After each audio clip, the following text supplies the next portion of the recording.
Hai semuanya, kita dari Civil Exploration atau CIVEX, salah satu subroker Rainforsia oleh Departemen Keilmuan dan Keprofesian HMS FETK UPI.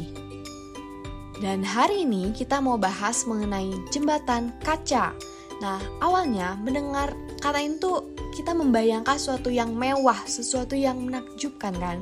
Karena terbuat dari kaca yang transparan atau kadang juga ada yang semi transparan, kita tuh bisa ngelihat pemandangan yang menakjubkan saat lewat jembatannya. Meskipun mungkin sebagian orang tuh nganggep kalau ngelewat jembatan ini tuh suatu yang menakutkan gitu ya. Entah mungkin karena takut ketinggiannya, atau khawatir struktur jembatannya itu bakal pecah dan kemudian kita terjatuh. Nah, maka dari itu, jembatan kaca ini biasanya dibuat dengan kaca yang khusus yang sangat kuat dan tahan terhadap beban. Contoh dari jembatan kaca yang menakjubkan itu ada di Zhangzhou Glass Bridge di Tiongkok, yang merupakan salah satu jembatan kaca terpanjang dan tertinggi di dunia. Keren banget kan? Ayo, siapa yang pengen kesini? Berani nggak? Ngomong-ngomong soal berani, mungkin teman-teman tuh ada yang takut kali ya kalau jembatannya tuh bakal pecah seperti kejadian lalu di jembatan De Geong, Indonesia. Jembatan kaca yang pecah di De Geong, Komplek Hutan Pinus Limpakuwes, Kabupaten Banyumas, Jawa Tengah, sempat jadi perbincangan dan duka bagi kita semua karena pada Rabu, 25 Oktober 2023 lalu, jembatan tersebut pecah hingga menewaskan seorang wisatawan. Ahli menyatakan, dari barang bukti berupa kaca yang pecah yang digunakan untuk jembatan tersebut itu hanya memiliki tebal sebesar 1,2 cm sebanyak satu lapis. Beberapa ahli itu menyatakan jumlah lapisan yang seharusnya adalah 3 lapis dengan total ketebalan 3,6 cm. Oke, sekarang kita tahu bahwa desain pada jembatan ini ternyata belum sesuai dengan kelayakan yang seharusnya. Sebagai insan sipil, ada loh yang bisa kita pelajari agar kedepannya nggak terjadi lagi hal seperti ini. Yuk kita belajar mengenai bagaimana sih desain jembatan kaca yang baik.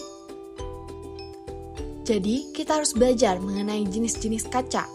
Jenis-jenis kaca yang biasa digunakan untuk jembatan kaca tuh ada 3. Annealed glass, tempered glass, dan laminated glass.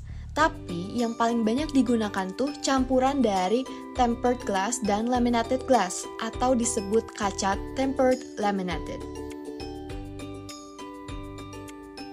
Kaca tempered laminated ini sudah dilengkapi sama lapisan layer kaca yang lebih banyak dan juga lapisan interlayer yang dapat meningkatkan mutu suatu kaca yang sedang digunakan. Kita bisa lihat di sini ada lapisan PVB. Karena memang kaca yang baik itu harus dilaminasi dengan PVB atau bisa juga dilaminasi dengan SGP. Inilah ranah yang harus teman-teman pahami jika ingin mendesain jembatan kaca. Kaca laminasi dengan perkuatan Centered Glass Plus atau SGP merupakan perpaduan dari 2 kaca atau bisa juga lebih, dan dari 2 kaca itu direkatkan satu sama lain dengan menggunakan 1 atau lebih lapisan interlayer berupa SGP untuk lantai jembatan atau bisa juga digunakan untuk infrastruktur lainnya. Kemudian, apa aja sih syarat-syarat material kaca laminasi ini? Syarat material kaca laminasi yaitu ketebalan SGP minimum untuk lantai kaca adalah sebesar 1,52 mm.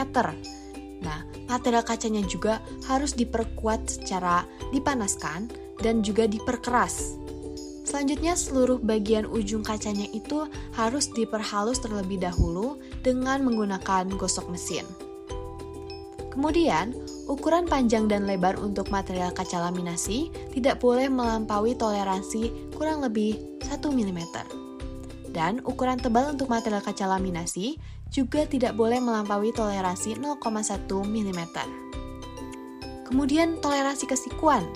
Toleransi kesikuan maksimum yang diperkenankan adalah 1,5 mm per meternya. Kemudian, harus memenuhi sifat mekanik kaca dan standar pengujian yang berlaku. Di sini ada sifat-sifat fisik dari modulus elastisitasnya, kuat tarik, kuat tentur. Kemudian di sini ada impact. Dari berat total 10 bagian serpihan retakan kacanya itu gak lebih berat dari berat 10 inch persegi sampel ujinya. Dan juga memperhatikan kuat tekannya. Tabel ini dapat teman-teman lihat di SKH 1.8.16.1 Pekerjaan Umum dan Perumahan Rakyat.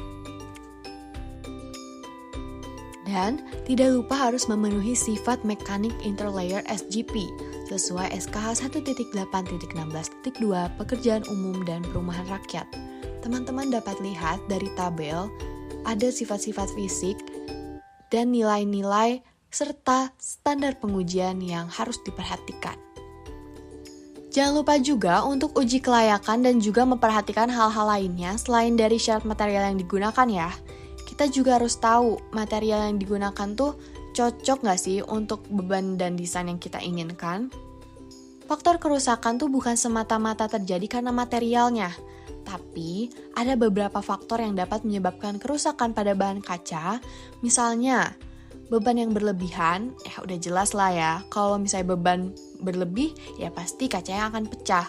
Kemudian kerusakan fisik, seperti benturan, terus adanya goresan dan tindakan vandalisme yang dapat merusak kaca jembatan. Kemudian suhu ekstrim, atau bisa juga dari perubahan tekanan angin. Kemudian perawatan yang buruk, atau bisa jadi kita kesalahan desain, makanya ketebalan kacanya itu tidak cukup. Sekarang, teman-teman ngerti kan garis besar untuk desain jembatan kaca yang baik? Semoga tidak ada kejadian buruk lagi yang menimpa saudara kita nantinya sebagai pengguna jembatan yang didesain. Jangan lupa kaji kembali ketentuan mendalam lainnya mengenai desain jembatan, utamanya jika teman-teman tertarik untuk desain jembatan kaca. See you on the next video. Bahas apa lagi ya? Stay tune terus di konten Rainforsia selanjutnya. Bye-bye!